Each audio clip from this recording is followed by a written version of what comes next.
وقت ہو گیا، میں آخری بات عرض کر رہا ہوں، یہ تیسرا پارہ جو ہے نا، یہ تیسرا پارہ، اس میں مختلف روایات ہیں۔ بخت نصر نے ایک علاقے کو تباہ اور برباد کیا تھا، اور اللہ تعالیٰ نے تو اس کو جو ہے بیان نہیں فرمایا، نام نہیں لیا، لیکن زیادہ روایات یہ ہیں کہ اس سے مراد حضرت عزیر علیہ السلام ہیں، کہ جب وہ ایک گاؤں سے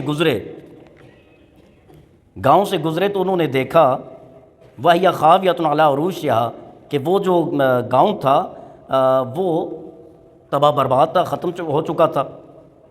تو انہوں نے اللہ کی بارگاہ، ان کے ذہن میں خیال آیا، دل میں خیال آیا کہ اللہ تعالیٰ اسے دوبارہ کیسے زندہ کرے گا؟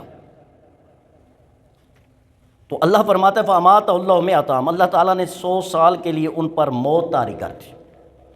100 سال کی موت طاری ہوئی۔ جب وہ زندہ ہوئے تو اللہ نے فرمایا کم لبثت، کتنا وقت رہے؟ عرض کی لبثت یوما وبعض یوم، ایک دن یا آدھا دن۔ پھر اللہ نے فرمایا انظر الی طعامک وشرابک لم یتسنہ، ذرا اپنے کھانے کو دیکھ، اس سبزی ترکاری کو دیکھ۔ تو انہوں نے دیکھی تو لم یتسنہ، بالکل تازہ تھی، یعنی وہی 2-4 گھنٹے گزرے ہوئے۔ وانظر الی حمارک، اب اپنے گدھے کی طرف دیکھ، وہ دیکھا تو اس کی ہڈیاں بھی گل چکی تھیں۔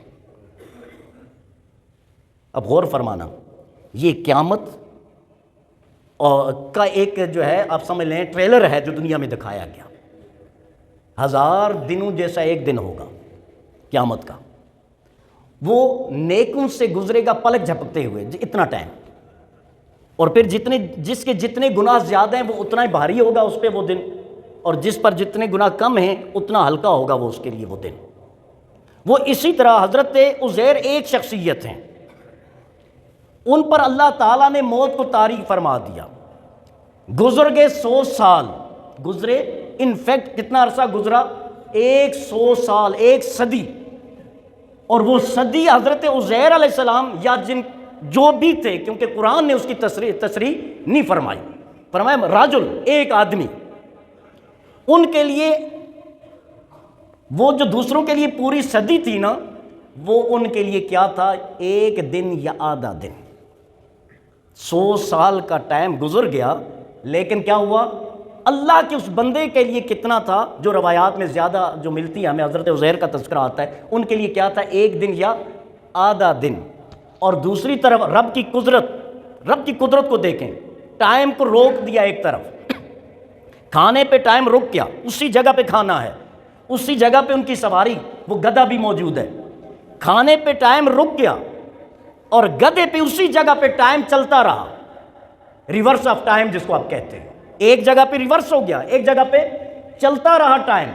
ایک ہی جگہ پہ ترکاری بھی ہے، ایک ہی جگہ پہ وہ گدھا بھی ہے۔ ترکاری عموماً نازک ہوتی ہے، جلدی خراب ہو جاتی ہے، لیکن 100 سال کے باوجود وہ تر و تازہ رہی۔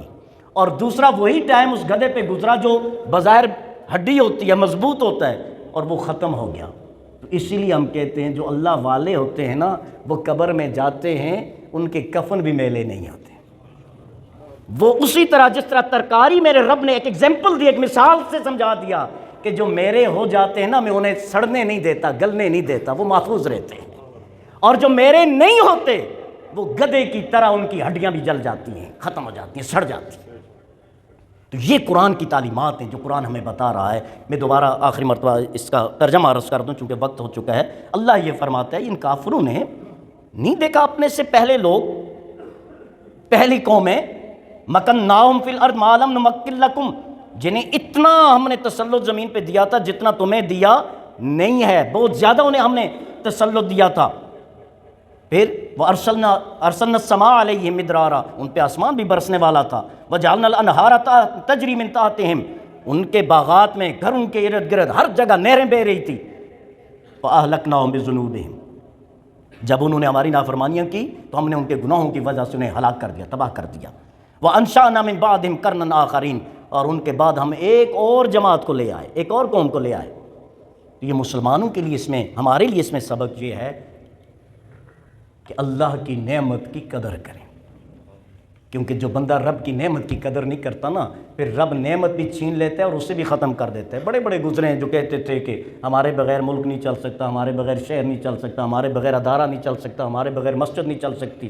نام ہی ختم ہو گئے، ملک بھی وہی ہیں، مدرسے بھی وہی ہیں، مسجدیں بھی وہی ہیں، کوئی یہاں کمپلسری نہیں ہے، سب عارضی ہے، بس اپنا اپنا ٹائم گزارنا ہے اور چلے جانا ہے۔ لہٰذا کوئی اپنے آپ کو عقل کل نہ سمجھے اور کوئی اپنے آپ کو یہ نہ سمجھے کہ میرے بغیر کسی کا کام رک جائے گا۔ نہیں، کام بنتے میرے رب کے حکم سے ہیں اور بگڑتے بھی میرے رب کے حکم سے ہیں۔ ہاں، ہمیں اپنی نیت کی جزا یا سزا ضرور ملے گی، ہمیں اپنے عمل کی جزا یا سزا ضرور ملے گی۔ اللہ تعالیٰ ہم سب کا حامی و ناصر۔